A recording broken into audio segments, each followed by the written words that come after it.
This is the One and All podcast, a proud member of the Dunham Audio Network. We will always be the same. Our beliefs will be unchanging and unwavering. We believe continually in one truth, but for all humanity. In one Savior, but for all people. One truth that will be delivered in love and compassion, connecting every one person to all that God has promised them. Welcome to the One and All podcast. My name is Aaron, and I'm joined by my co-host, Ben Lounsbury. And today we are continuing in the conversation. This is part 2. In part 1, we talked to Jeff Vines about the COVID-19 virus and the effects that it has had on the church and the positive things that have come from it. But in part 2, we want to look at people's spirituality, crisis of faith, and how different people respond to different challenges within their faith. Ben? Yeah, and there's some great advice for wherever you are. If you're not a believer, if you are, whatever level that your relationship and walk with Christ is at, there's some great advice here. We also review some of the bean and talk about a bit of sports and some peculiarities between Jeff and myself. We go in a lot of different directions. You're not going to want to miss this conversation. It's very practical as well, so enjoy.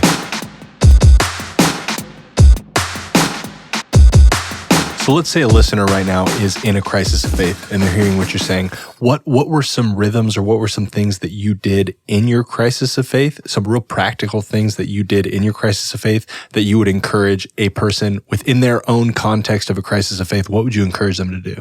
Yeah, that's a hard one because we're all wired so differently. Sure. I think the coherency question, and I'm always going to go to the default, you know, we're all looking for origin, meaning, morality, and destiny. Those are the 4 questions we're trying, whether we realize it or not, we're trying to solve. Where did I come from? What is my life ultimately about? Is there a system of right and wrong somehow that makes sense to the universe? And destiny, where am I headed? So whatever your worldview is, it has to have some consistency in those 4 areas. And if it doesn't, sometimes for someone who's having a crisis of faith, the best place to start is with worldviews that you know don't work, and work your way through them until you come to one that does. But crises of faith are very seldom intellectual. You know, that's good. Only 10%. Elaborate on that a little bit. You know, say only 10% of the population, even less than that now, come to a crisis of faith because of an intellectual barrier. Theirs is more of an existential one.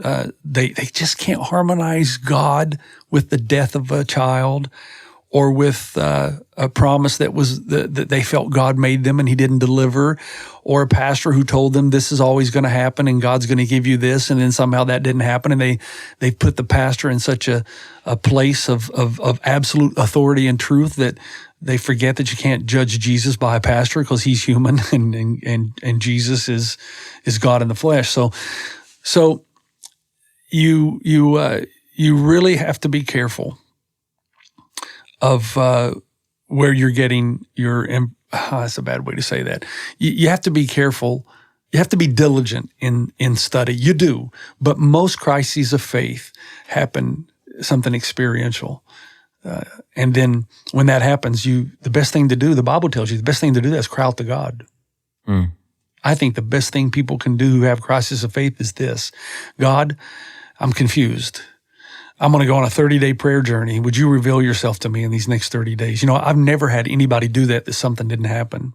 You've talked a couple times about the one area that God actually dares us to test Him is with our generosity and with giving. Is there a similar thing to seeking Him, where fasting in response to seeking is almost a dare, like test me on this? I think it's not spelled out clearly in Scripture like generosity is, but the examples in Scripture, you know, anytime someone passionately, desperately wanted to meet God, they did.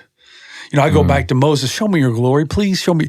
All right, look, there's just something about, if you seek me with all your heart and mind and soul, you will find me. Yeah. If you have a passion deep in you to want to see, if you really want to find Him, and you go on a fasting and prayer for, let's say, 30 days or whatever, or sometimes people say, I'm going to seek you until I find you. Right. Man, let me ask you something. If God is real, why would He not want His children to ask that question? And why would he not reveal himself in some way? That's right. And I'm sorry, but I've given this challenge to people who go into it thinking, well, I'm not going to, and they come back, well, I didn't find anything. And I'll ask them, did you really want to find him? Mm-hmm. Well, I said, okay, then. Now you go back and do it again. See, if you're just doing this as test me, then you're not going to find anything. But if you're doing it to test God, you're going to find. That's good. I liken it to, this is a little bit out of context, but think about pursuing a professional career, right? Say you want to be like, let's say a pro basketball player. I always use basketball. I love, It's a good example. love basketball, right? Yeah. You want to be a professional basketball player. Ben wants to be the next Kobe Bryant. Yeah. And if that's what you want to do, what is your everyday, what does your work look like to get there? And your effort, if it's halved, if it's a percentage of, tell you what, you're not going to make the cut at that level. In the same way, like how genuine and sincere is your pursuit of God and wanting to find him, or say someone who's really passionate about worship, are you, or is it just something that is, you find in your convenient times? Is it something that, like getting to the root of your desire to either experience something or get to know something, or even get further down the line in a certain area, like the root of that drive? I think, like you said, if you want to find God, figure out what that looks like and do it, and do it for nobody, for no other reason but to see him and to find him. I've never not found him, found an answer, found a resting place when it's not tied to anything else. Yeah, right. The difficulty for me in my life is disconnecting from what you said, is disconnecting from the something else. Like truly, what takes a lot of work, I should say, in my life and a ton of intentionality is making my desire the purest, with no expectations, nothing attached to, okay, yeah, mostly God, but then there's also this other thing that I might get over here as well, and just actually living the purest life possible, not in regards to sin or anything like that, but just my mentality of how am I pursuing God and why am I doing that? And that's almost a daily check that you have to almost hourly at times, right? With your motivation.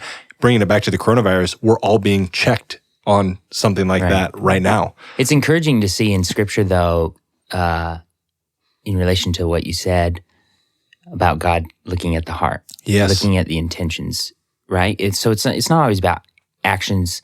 Okay, I did my devotions today, because that becomes a checklist. That becomes something that you control. That's right. And like deep down, what I think God knows what you want. He knows those desires of your heart. And I think it takes being honest with yourself. And I would always challenge friends of mine, acquaintances, whatever, to, hey, sit down, like be honest with yourself. Challenge yourself. Like, what is this? Does this really matter to you? Is it really important to you? And I think when you sit down and you're honest with yourself, you reach those points of, no, I'm doing this because of that.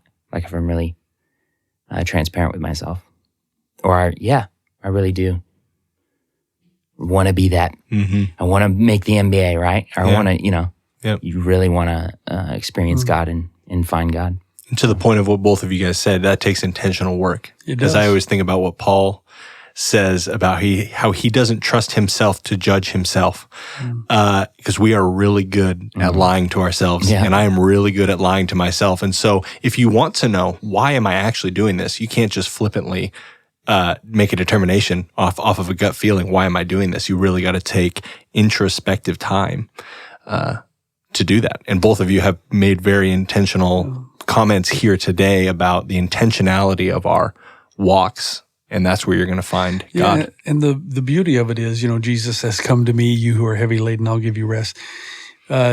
Yes, it takes intentionality, but you find a beautiful thing, and that's what we wish we could communicate to people better. You're finding a beautiful thing, because when you find him, you think you're going to meet a taskmaster, whipping you over the back with the moral law, who's going to drive you into insanity with pious acts of righteousness, and there's no fun in your life. Mm-hmm. What you end up doing is you get there and you meet a lover, Savior, Redeemer, who says, okay, now you found me.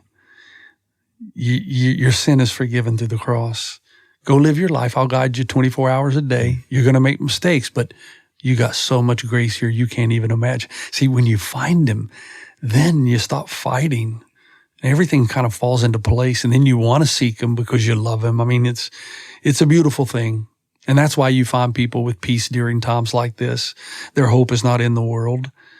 And they're not asking the question, what did I do that God's punishing me either? But they are taking a good introspective look and how. Remember, there's a difference between, go back to that quote by Dallas Willard, grace is not opposed to effort, it's opposed to earning.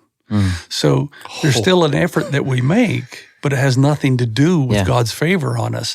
The effort we're making is we're trying to be great representatives of the gospel to the world so they'll be compelled toward our Savior.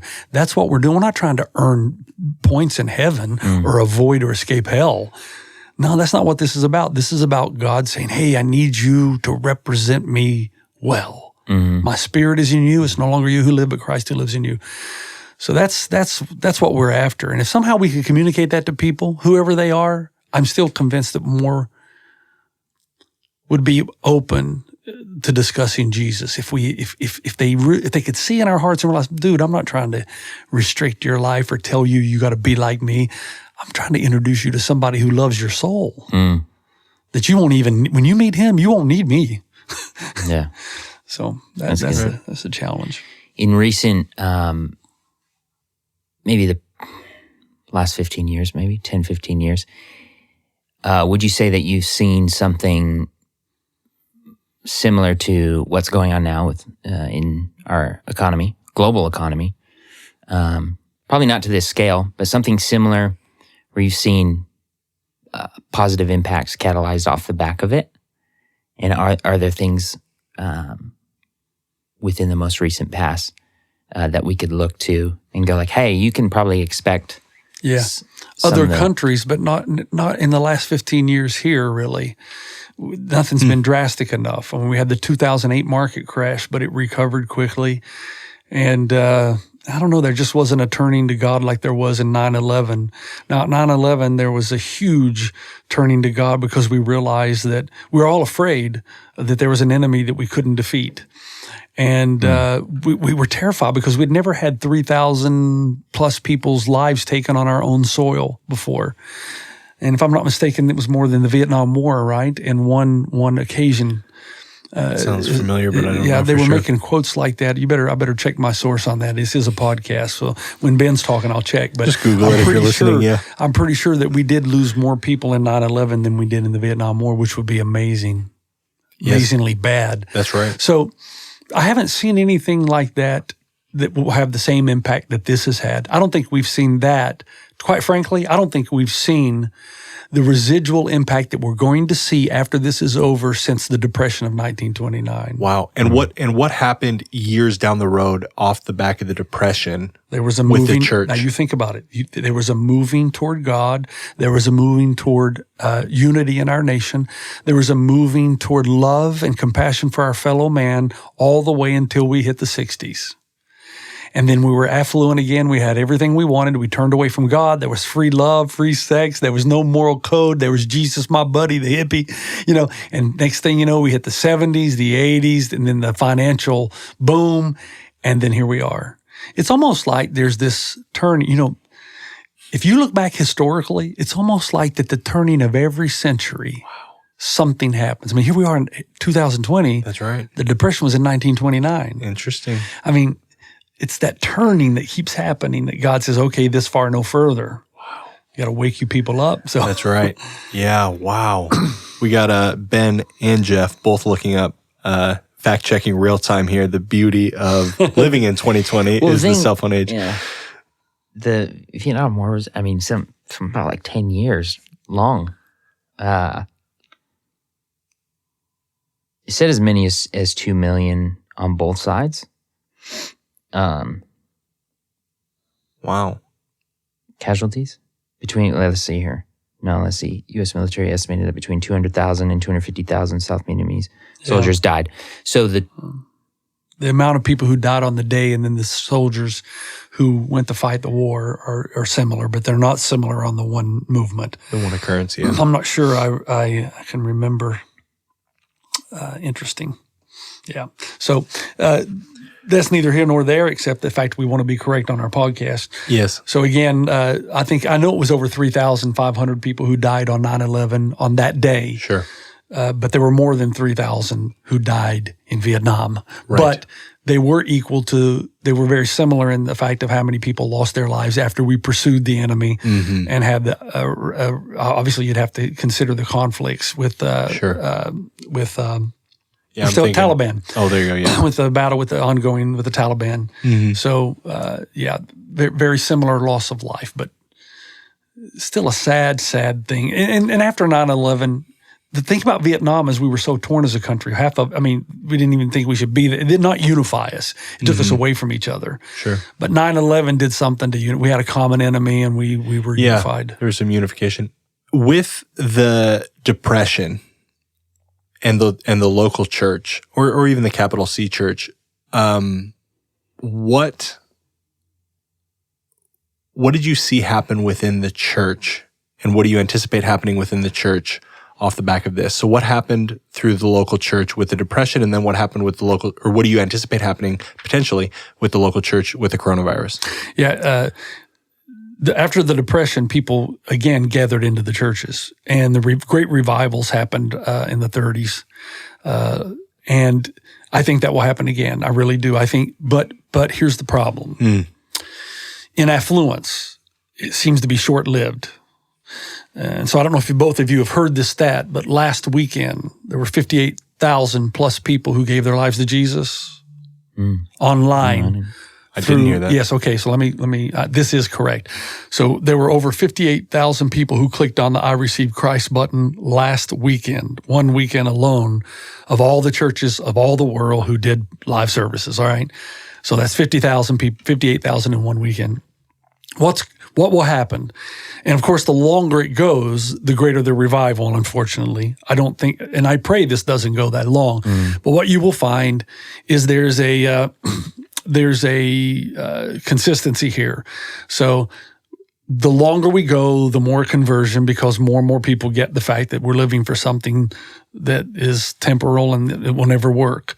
But there will be a coming back to Jesus. I mean, when the church is open, I believe that when we have the first day of worship, you will have the largest church attendance that we've seen since 9/11. And I think it will go beyond that, because of it's so widespread. 9/11 was in New York. You could feel somewhat distant if you were in California or Arizona, but this has hit everybody to some degree, family members. So I think what you're going to have is a huge attendance. And at first they'll come back just because they want a connection with spirituality.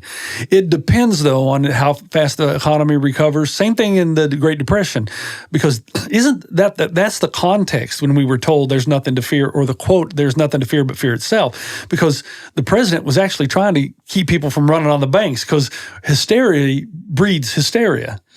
And so what we're doing now, because we're managing it better than we did in 1929, because we know so much more about it, or just how hysteria operates. The sociology of it. Yeah. There will still be a consistency, though. And my guess is that there will be a great many people return to church for 2 to 4 months. And then in the fall, we'll see the true residual impact of this pandemic that we faced. And I still believe there will be many people turn their heart. I think it's more to do with the church than it is outside the church. Correct. I'm not saying that you're going to have massive converts, but you will have an increase. What you're going to see increased is a separation. This is important.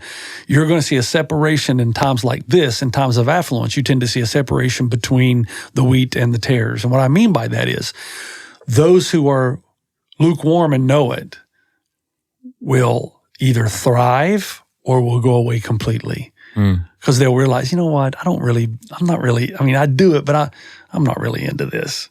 So they'll just lose interest completely. A significantly larger portion, though, will say, man, I better get my act together. I know better, and I know what I should be living for. I'm changing my ways. I'm going to put the Lord's Day back in my life. I'm going to honor it as a priority. I'm going to teach my children the Word of God. I'm going to get into the discipleship group. I'm going to learn the Scripture so that next time this happens, there's going to be some depth in me so that I can weather the storm.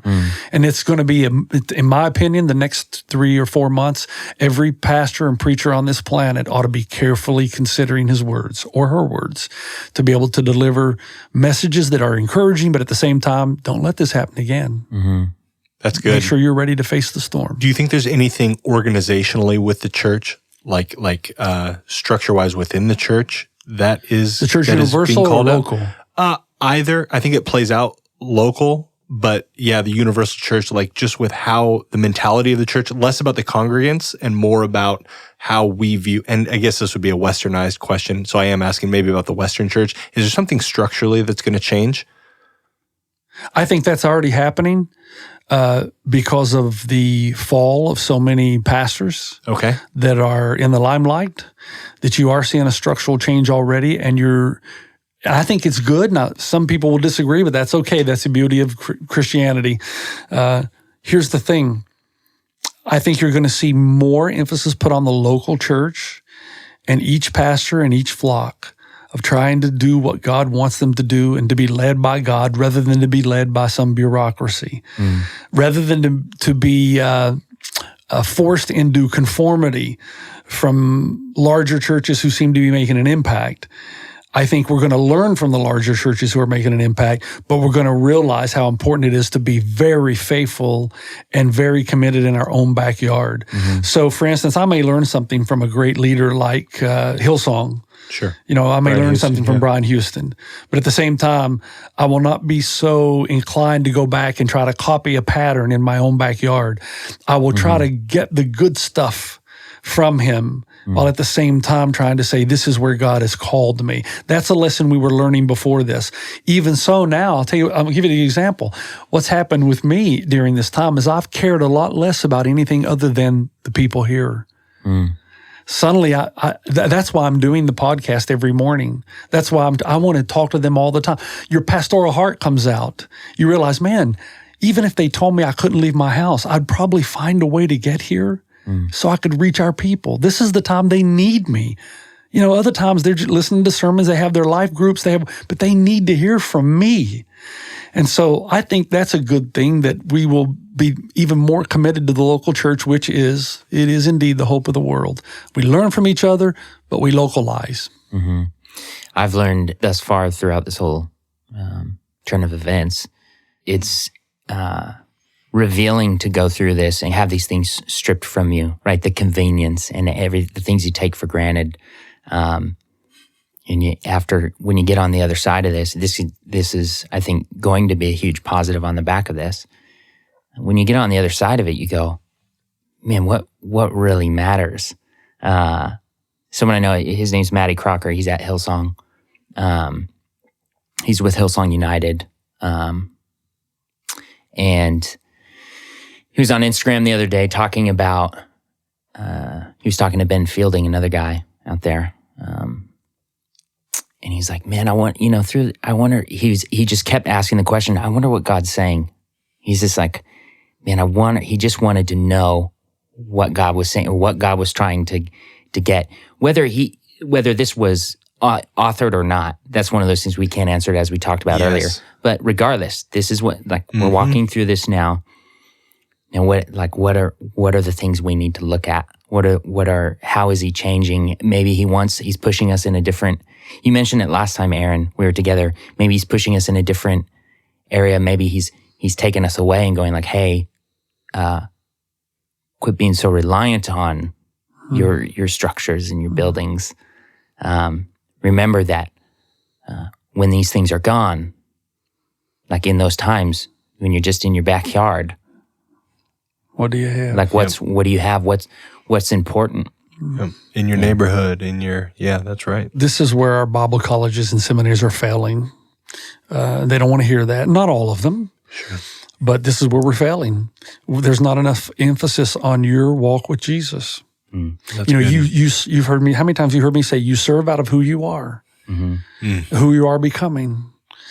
And you can go and learn, and it's good to learn Scripture. It is. It's good to learn the Pauline epistles and the Gospels, and great. I mean, that is the core foundational stuff. But if you come out of there without an in-depth relationship and knowing how to relate to God, how to hear from God, if you come out of there, which I did, I can honestly tell you, I came out of 4 years of Bible college. I was no closer to God. I had more knowledge, but I was not closer. I didn't have a clue what that even meant. That's the kind of denomination I was raised in. Not a clue. And then I get thrown into Africa where all of a sudden, man, I better meet God fast. And then I go to seminary, and I'm sorry again. I learned knowledge, but not about walking with Jesus. And there are some things that motivated me in that, but it wasn't years later. It wasn't until years later I started thinking, man, how does all this really work? That's sad. 7 years of education and not knowing how to walk with Jesus. I don't know why we don't do spiritual. The spiritual formation is unheard of anymore. You don't learn. I mean, you might learn how to tell other people to do it, but if you're not having it in your own life, anyway. I know we're getting off track here a little bit. Well, it's like say relationship experts. You could go and learn about how to date. You could be in class for 4, 5, 6, 7 years and know everything to do, know all the right answers, and then go out on your date and go, There's a reason that everybody's laughing right now. 3 married men are laughing. Right. Yeah. I mean, you have to. Yeah. I find that most young men in this time have the trouble with step one, asking. Yeah, asking. Yeah. It's the fear of Sliding into failure, the man. DMs. It's huge now. For sure. What if she says no? Dude, I got rejected a gazillion times. Right. It's part and parcel to dating. What's Walk away and say her loss and move on. What's interesting about that is there's due to how I think society is structured now technologically and everything, it's less common to have face-to-face and have to go up and say something. Ooh. Now it's easier to, you could do it on the phone. You can? You could. I mean, is that acceptable? I mean, I'm the old guy. Can you ask a girl out on social media? Let me tell you, Jeff, my first interaction with Megan was in the DMs of Facebook. Like I had long, extensive conversations with Megan via text and DM before I even met her. Is DM the demilitarized zone? Direct message. Not that, yeah, we'll go with the Just latter. kidding. Direct message, yeah. Isn't that something? And we're still going 7 years strong. So did you ask her out on that? That is a good call. I did not do that. No. All right. But that is how I chose to approach her. I don't know. The answer is you can. Whether or not it should, I think it's a case by case scenario. You can do I think a lot of things. largely, but girls say that's no, probably you're not a good gutless. idea. Will they walk away? No, you can't. That's ask a good them. question. I don't know how. I do not know what the response would be to being asked out. Well, I know they don't like being dumped. That's a great topic for next show. Yeah. What you can and cannot do. Yeah, on social media. We want your questions. Dating. Oh man. See, I know with my daughter, she's 24, and if you ask her out on social media, she probably would just ignore you and move on. Well, think about Block you. Yeah. Think about, put yourself on the receiving end of it. Whether you're the guy asking or the girl. I've given this advice before. When people are questioning, should I ask? Should I just send a message or whatever? And I go, if you were them, what would you want you to do? Probably walk right up to you, grab you by the shoulders and say, hey, and just be super clear, right? So put yourself in the receiving end, and I think it alleviates a lot of the, can I just, send a message maybe, or just, I'm always a fan of just be clear and like. I think if I were growing up in this time again, and I'd go back to the dating time in my 20s, now not high school, but if I were in my 20s and I was going to ask someone, I think I'd do it like this. I think I would say, I'm not asking you out on a date because a date assumes so much now. But I do want to ask you this. You are very interesting to me. I would love to find out kind of what makes you tick as a person, as a human being. I'd love to is it possible we can go and just talk for a while? No date, no strings. Just want to talk and get to know you. That's actually really interesting. And in that way, she's either going to say, no, okay, thank you. Right. Or she's going to say, yes, let's talk. Then that's a good approach now. That's very, I did that with my now wife. See, it worked. A few years ago. Well, I phrased it a little differently. What had happened was I'd actually hired my wife. She's a dancer. choreograph this dance routine for a marriage series we were doing here at ONE&ALL. This is years ago now. So she finally, we go through like the rehearsal process. And we it was put the piece completely together. random that you picked her to come to No, the it's church. kind of a long right? story. It's for random. another episode, There you but I definitely I picked her out from a bunch. But so she finally is around all weekend. We have Saturday night service, Sunday morning, and then Sunday night. And I told myself I won't let her leave Sunday night without me just being straight up with her about how I felt. And so everything wraps up. I say, I thank her for everything she did for the weekend and the service, everything she added. And I said, look, I'm going to be honest with you. I'm very interested in you. I think you're a beautiful person. I think, and I went down this long list. And I said, so if you'd allow me to do so, I'd love to take you to dinner and get to know you more. So, but it was on the coin of, I want to get to know you more, right? I'm interested, I'm intrigued. And I didn't, this was genuine. I was just like, I want to spend some more time with you and get to know you. Not necessarily, I want to marry you. Quickly became that, but that's how You took Jeff Vines' advice before you even knew the advice existed. We think alike, man. Yeah. I think about that was that? it. Yeah. Yeah, we will have to do another podcast on that. Yeah, I walk through all the details of how I randomly ran into her at a Starbucks down the road and tried to find out who she was for 7 months until I finally did. Found out she was a dancer, found out she was an amazing dancer. I was like, I've been wanting to find a dancer for a long while now for this piece that we were wanting to do in services. So the stars aligned, but I was also looking. So anyways, that's the relationship podcast coming up next. That's right. with Jeff Vines. Little teaser. Plenty more advice to millennials on how to date up in that brain that he'll refrain from speaking into the mic right now. But let's review this coffee. Yeah. Did you take one sip of it? I did. I wanted to compare it and contrast it with my Ooh, I like this. Klatch latte. So And I this had is Claude good. bring me Klatch, and I knew you were going to bring. Oh, is this the same place, right? This is not the same place. Oh. Lucky. This is your son's favorite place, Lucky's in Upland. Has he taken you there? Have you been there? Where is it? It's on Euclid. Okay. Euclid and D Street. You say Euclid 3 syllables. How are you? You know what's great? Euclid. So it needs to be clear that I've lived here for a little over a year and a half now. So how are you? How do Californians? I don't know. I think Euclid. Euclid. Euclid. See, I can't even do it. It's not Like possible. to think Euc and then lid. Euclid. Euclid. It's hard to do that. Euclid. Yucca. I had a "ca" in there for Euclid. California. Yucca, California. If you're from Euclid. Tennessee, it would have 5 syllables. There you go. I went down there to Euclid. Euclid. Do you know where that is? Yeah, I do know where D Street and Euclid are, So it's there. but I didn't know there was a place called Lucky's. Lucky's. I'll visit it on the way home now that I know it's there. Seriously, Yeah. and I'll bring Delaney What did you a nice think of it? coffee. Nah, Yeah, that's kind of what Ben thought. Yeah, for me, it's a little bit on the. I wonder why Delaney likes it so much, because he would. The only thing Delaney orders though is either the cold brew, or he would do the pour over. So A lot of times, if it's a cafe specializes in like Chemex, pour over, it's either one or the other, or espresso. Oh, You do the gotcha. espresso drinks really well.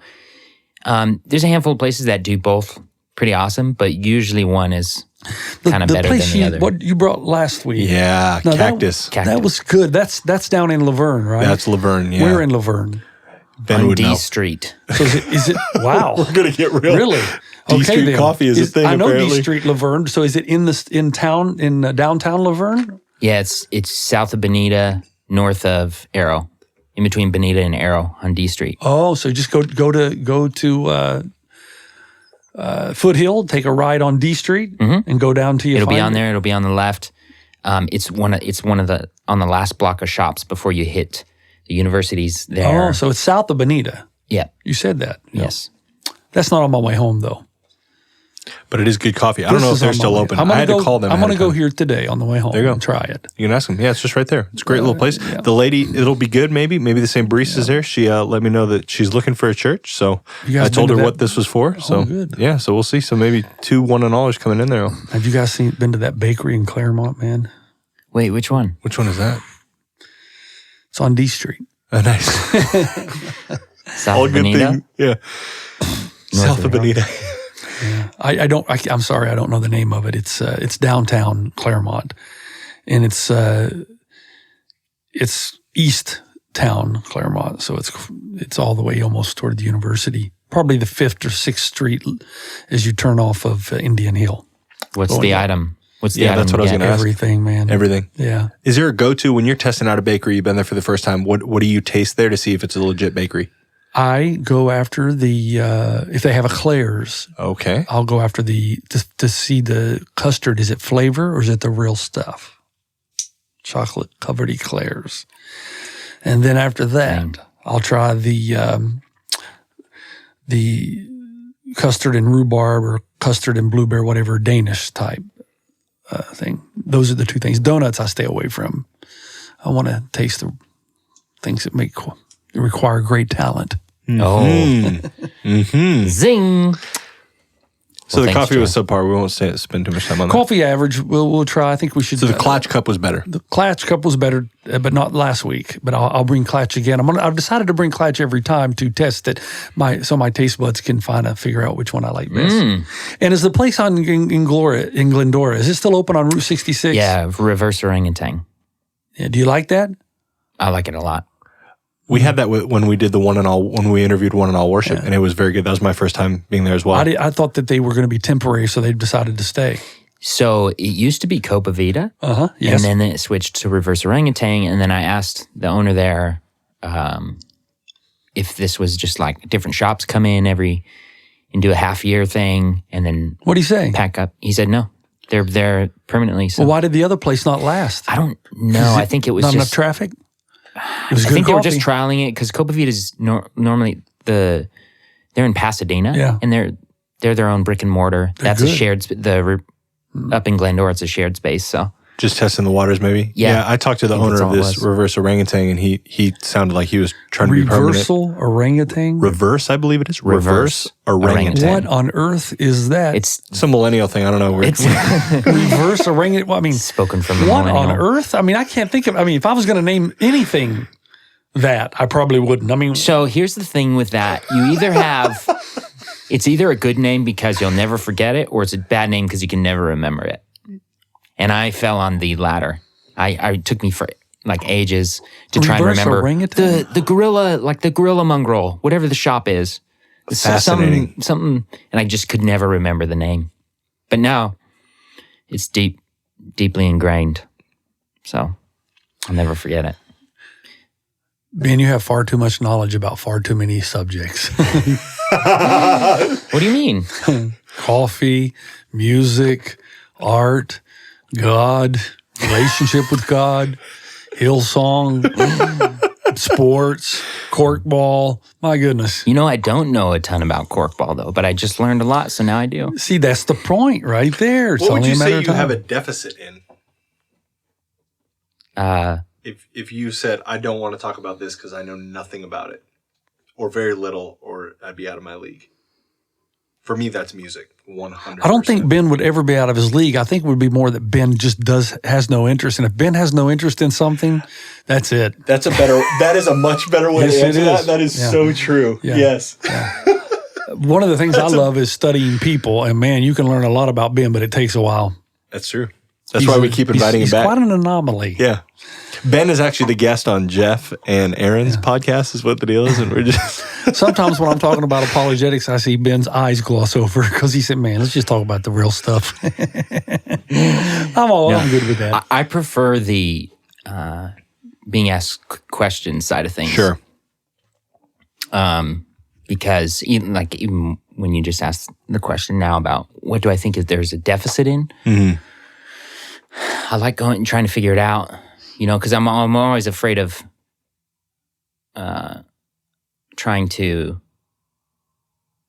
I don't know, bring something up that maybe people aren't ready to talk about, or Sure. I don't know.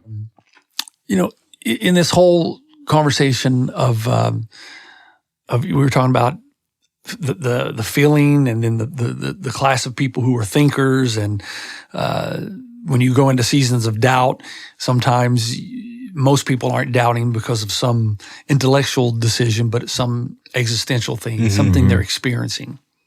So here's the thing that's I've always wanted to ask somebody who I would imagine, like Ben, you would be much more feeling oriented, even though that I'm not saying you are definitely intellectual, but you put a great emphasis on feeling and connection. What does a person like you do to give themselves somewhat of a upper, to raise the countenance? You know, if you're even keel or you're a little depressed, what can you do to say, you know, man, I'm gonna do this today because I know this is good. And I don't play the spiritual card on me. Yeah. I realize that you're a praying man. I realize you love Jesus. I realize those things. But is there a habit that you have? I have a habit. I'm setting you up. Yeah. Because I have one. Is there something that you do that kind of lifts your spirits? Yeah. Two things: playing basketball and music. You love basketball that much, Ben? Love it. Ben, I did not know that. When do you play? So I don't play as often nowadays, but for a long while, since I was, 14, played for years, street ball, gym, like rec leagues. Even when I lived in Australia, was in a men's league for 2 years. We won the championship twice. It's, for me, when you mentioned like, feeling versus like thinking and what would get me kind of riled. I'm generally, like you said, I'm pretty, no highs too high, no lows too low. That keeps me kind of sane, and also it helps me stay out of the way of pride and stay out of the way of things. Because if I could get too riled up or into something, it just kind of messes with me. And so I am a very cerebral. Yeah. As far as there's something called Myers-Briggs. I'm a thinker. Yes. I'm an ENTP. Yep. However, a lot of people say, well, you're also like, you seem like a feeler.